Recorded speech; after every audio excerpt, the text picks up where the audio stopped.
ClassicCuts, Mr. YouTuber. I don't know what I'm gonna change my name to, but we gonna keep this channel about barbering, entrepreneurship, a little sports. We're gonna mix in a little bit of everything, you know what I mean? I've been cutting hair almost 20 years. Owner of Outliner's Barbershop. Check that out. We're on Westheimer and Dairy Ashland. We open 7 days a week. You can pop in. It's like 7, 8 of us. Everybody can cut good. You might want to just roll through. We're on Westheimer and Dairy Ashland. We open 7 days a week. You can pop in. It's like 7, 8 of us. Everybody can cut good. You might want to just roll through. You never know who you might see. You never know who you might see. What's going on YouTube? This is Andre Classic Cuts reporting live from Houston, Texas, and I'm coming at you with a new video that's basically going to discuss how to own a barbershop under your 20. This is a part 2, the same one from the con video that I made when I was in California. Right now I'm actually in Houston, Texas, and I actually have Mr.Outliner. Somebody from Houston I seen that also had a YouTube channel. I was like, I have to pull up on. He's from Houston, in the same town as me, might as well do it. So our first question that we're going to go into, which is continuated from the first part, is actually a question from Con, and it basically states, out here in California, there's been a new law change. It pretty much says the barbers are no longer independent contractors and now considered employees. Is Texas affected by this rule? How does it affect you guys? We have to change up the classifications of our businesses from barbershops to something else. So that's the question. That's what I was trying to figure out. So in Houston, we don't really have that problem, but as I should state, in Texas, we don't have that problem. So everybody's still an independent contractor. But if the ruling was to have you here, you would have to have maybe insurance, provide insurance for your employees. You have to do taxes for your employees. It's a lot of different things that would have to go into that. So, and barbers would no longer be able to file taxes in the way that they need to. So, I think it kind of takes away from becoming a barber. The reason why you became a barber, the reason why you became a barber is to have independence. So, I think it would be a terrible ruling, but it would have to be something we would have to adjust to. But if you ask me, I would want to know. Alright, so now we're about to get into some of these barbering questions. Specific questions on what to do when you're actually trying to open up your own shop. Alright, so our first question that we're going to get into. What's the smartest move when opening your shop, leasing or owning? Well, you want to leasing a barbershop would probably be good for a start. Owning the barbershop is the ultimate goal, right? So, and when you say leasing and owning, it's kind of a conflict there for me. But leasing would probably just be like somebody else already have a shop. It's a little bit more paperwork involved, a little bit more red tape. So leasing, you can just, and leasing to me is really just doing the booth in a shop, in somebody else's shop, so you can learn kind of the ins and outs. And then you want to step out and own your own barbershop. So I would say leasing first, just to get an idea of how a barbershop is ran. How do you go about leasing in the actual area that you're in? Like, do you actually put up money for like months in advance, or do you already have money stashed to the side just in case something happened? Like, how do you go about, when you want about leasing, how do they come to you in terms of money? Do you get a specific amount in terms of months? Well, mostly they want to see that you have your credit. That's the first thing they want to see. So you have to have decent credit. So regardless of how much money you have, they want to see your credit first. That's it. Some places that's like maybe normal type things, they probably just care about money. But if you want to be in a nice area, a popular street, a main street, you're gonna have to have some credit. So yeah. Then after that, they worry about finances. So first you have to get approved. Okay. What would you say would be your dream location? If you had to pick anywhere in the United States, what would be your dream location? The United States? The United States. Man, maybe that's a tough one right there. California, Florida. It has to be warm weather for me, so it's gonna have to be California or basically. If it's not, I'm already used to, so yeah, California or Florida.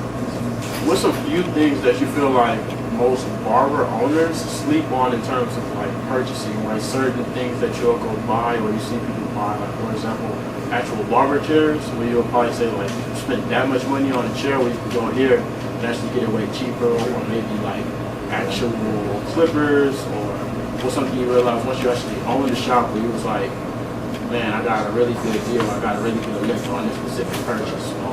Oh, yeah, I mean, when you buy it in bulk from somewhere, you have to do a lot of research because barber chairs, you're going to need them. Because depending on how many stations, but you want to try to work a deal out where you can buy them bulk. So I think the best thing I got a deal on was the barber chairs. Okay. So, yeah, and then the mirrors. Gotcha. So how did you go about getting the chair? Actually, I kept asking around a lot of questions to different people. And somebody told me where they was getting a tattoo chair from.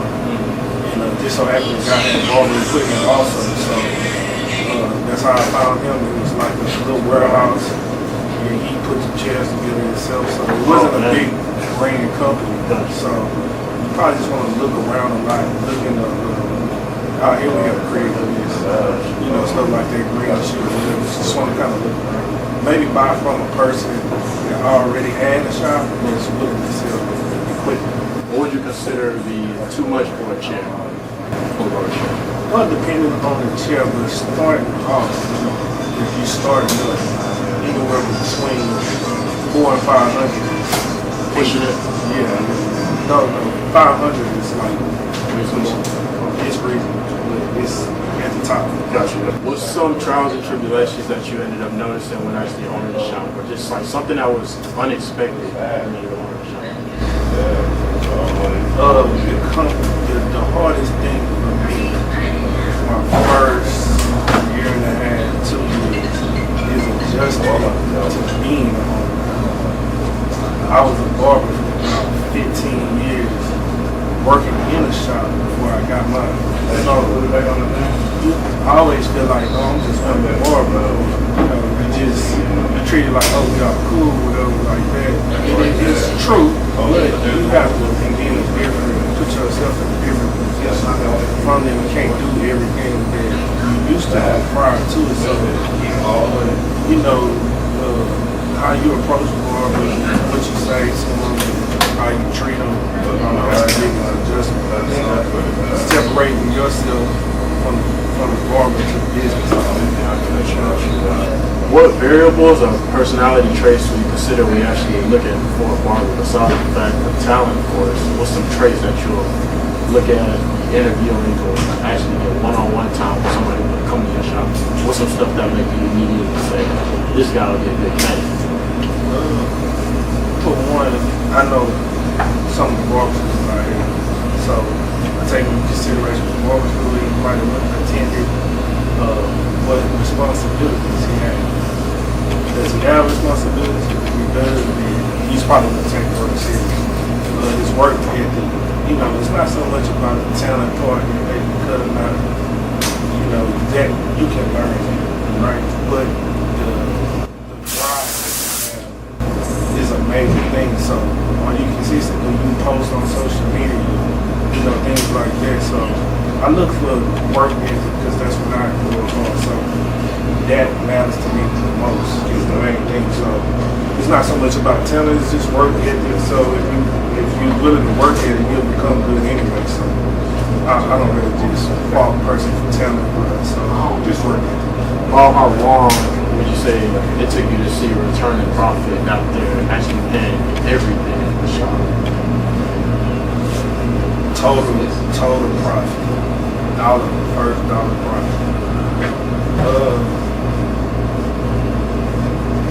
8 months to the 8 months to the top 3 things. Top 3 things you need to have to be at the top or a successful barbershop. Okay, so for one, you need to have a social media presence or marketing presence. Social media. Back in the day, that wasn't even necessary. Now you've got it. So, for me, it was all word of mouth. So that would be my second thing. You have to have recommendations from other people. People have to know you, feel comfortable with you, feel like, you know, you can get the job done, whatever it is, right? They have to believe in you. So you need a lot of people that believe in you. That's number 2. And number 3 is you got to have patience. You got to have patience because every day is not a good day. So, you know, it takes time to build. You know, you might go through a couple of walls before you get a good improve. So, you know, it's patience, it's time, it's due diligence. You have to just keep working at it. So, those are the top 3 things: marketing, word of mouth, and a lot of patience. Gotcha. All right, so for some of the fun questions now, what's one of your favorite YouTubers you say? Barber YouTuber, my favorite one. The first barber YouTuber that I really started watching because it was different, his talk was different, was BET. That's my favorite barber to watch. Right. His commentary is good, so I like him for that. In the beginning, I wasn't a big fan of like the paint on every single haircut when I was watching other people's videos because it didn't look natural. But once I started watching his videos, it inspired me to even learn and get into it. So that's one of the main reasons I really like this channel. Yeah. I also like Khan because of the way he explains his haircuts. So I like him also. Outside of that, it's just various other ones. Chuka the Barber. I watched a lot of his videos early on, so before he got to where he's at now. So, yeah, so those may be my top 3 that I probably actually subscribe to before. You know, I watched a lot of other ones. There's a lot of other ones out there. But those 3 I probably can say on top of my head. If somebody asks me, hey, who should I look at besides myself? But, you know what I'm saying? Who should I look at? I would send them to me. I think that's pretty much it. I mean, you can actually tell people a little bit more about yourself, like what shop at. Yeah, we located in Houston, Texas, 3455 South Perry Avenue, right by West Park, close to West Terminal.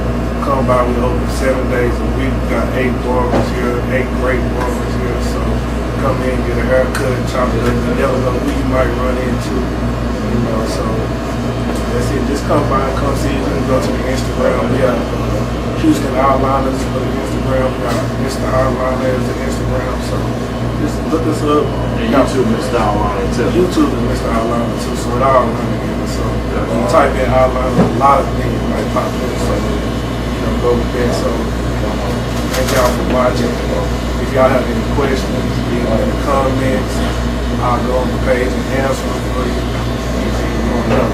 Alright, that concludes this video. Until next time, we are here in Houston. That's it. Catch y'all later. Don't forget to comment, like, and subscribe to your boy Andre Classic Cuts, and make sure y'all hit that bell right there so y'all be notified every single time I drop new heat. And more importantly, I'm always on like Twitter or Instagram, but mostly Instagram, and I try to like follow back every single person, and I drop pictures of my cuts on a regular basis. So if you follow me on Instagram, I can follow you back instantly. And I'm out.